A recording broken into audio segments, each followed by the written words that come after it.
बीते 13 नवंबर को उपचुनावों की वोटिंग हुई, जिस दौरान राजस्थान में नरेश मीणा थप्पड़ कांड काफी ज्यादा चर्चा में रहा और इसकी चर्चा सिर्फ राजस्थान में ही नहीं बल्कि पूरे देश में हुई। राजस्थान में नरेश मीणा थप्पड़ कांड के बाद नरेश मीणा की गिरफ्तारी हुई, जिसके बाद टोंक जिले की कलेक्टर सौम्या झा ने बहुत सी बातें मीडिया में आके कही। लेकिन अब हम सौम्या झा का जिक्र क्यों कर रहे हैं, इस पूरे मामले का जिक्र क्यों कर रहे हैं, क्या है सौम्या झा का एमपी कनेक्शन, आपको विस्तार से हम इस रिपोर्ट में बताएंगे। नमस्कार, आप देख रहे हैं एमपी तक और मैं हूं आपके साथ आकांक्षा ठाकुर। दर्शकों को बता दें कि 13 नवंबर को मध्य प्रदेश समेत देश भर के कई विधानसभा सीटों पर उपचुनावों के लिए वोटिंग हो रही थी, जिस दौरान राजस्थान में खूब बवाल भी कटा था। आपको बता दें कि राजस्थान में कांग्रेस के बागी नरेश मीणा के थप्पड़ कांड से जमकर सियासत गरमाई हुई है। वहीं नरेश मीणा की गिरफ्तारी के बाद टोंक जिले की कलेक्टर सौम्या झा ने बड़ी प्रतिक्रिया दी है। उन्होंने मीडिया से बातचीत में बताया कि नरेश मीणा पर उन्होंने निशाना साधा। उन्होंने कहा कि नरेश मीणा ने अपना पॉलिटिकल प्रभाव जमाने के लिए पूरा हंगामा किया। उन्होंने ये भी कहा कि नरेश मीणा को उन्होंने 6 बार फोन किया था, समझाने की कोशिश की थी, लेकिन उन्होंने फोन नहीं उठाया। सौम्या झा ने बेबाकी से इस पूरे मामले पर अपनी बात जो है वो मीडिया के सामने रखी, जिसके बाद सौम्या झा की भी काफी तारीफें हो रही है। सौम्या झा कौन है, एमपी से क्या कनेक्शन है, वो जानने से पहले एक बार उनका ये बयान सुनिए।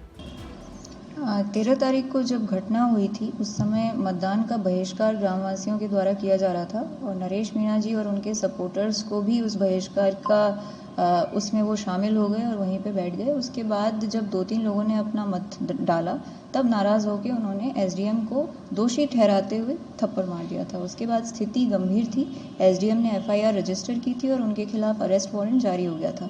परंतु हमारा ये आंकलन था कि यदि उस समय उनको अरेस्ट करते हैं तो एक तो उनका जो कैंडिडेट होते हुए उनके हक हैं कि चुनाव समय वो प्रचार प्रसार करें, वो हक भी बाधित होता है और दूसरा उनके सपोर्टर्स के द्वारा ये भी आशंका थी हमारी कि वो बूथ पे अटैक कर सकते हैं। एक प्री प्लानिंग के तौर पे हमें लग रहा था कि एक ट्रैप है कि हम अपनी तरफ से एक्शन लें और फिर उनकी रिएक्शन के तौर पे पोल प्रोसेस बाधित हो और इलेक्शन कैंसिल हो जाए। तो इसीलिए संयम रखा गया और ये वेट किया गया कि जब पोल प्रोसेस पूरी तरह से कंप्लीट हो जाता है और पोलिंग पार्टी सेफली अपनी मशीन्स के साथ रवाना हो जाती हैं, उसके बाद आगे की हम प्रक्रिया करेंगे। ये हमारा डिसीजन था।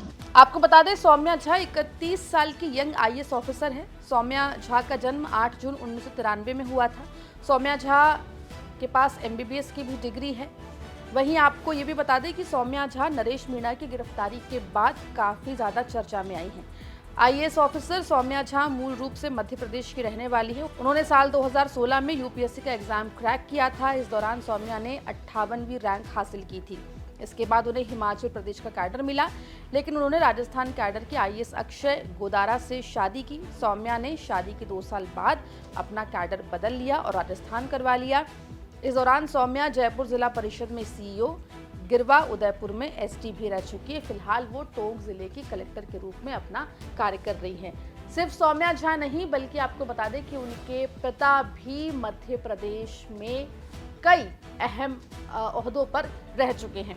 आपको बता दें सौम्या झा के पिता आईपीएस ऑफिसर संजय कुमार झा उज्जैन के डीआईजी, खंडवा, सिवनी, दमोह जैसे अलग अलग जिलों में एसपी भी रह चुके हैं। वे चंबल, जबलपुर और भोपाल में जोनल आईजी के रूप में भी पदस्थापित रह चुके हैं।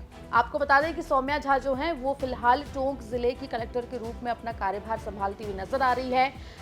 उपचुनाव के दिन जो पूरा हंगामा हुआ, उसके बाद नरेश मीणा की जो गिरफ्तारी हुई, उसके बाद सौम्या झा ने बेबाकी से अपनी पूरी बात मीडिया के सामने रखी, जिसके बाद हर जगह पर सौम्या झा की चर्चा होती हुई दिखाई दे रही है। रिपोर्ट पर क्या राय है कमेंट सेक्शन में लिख के जरूर बताएं।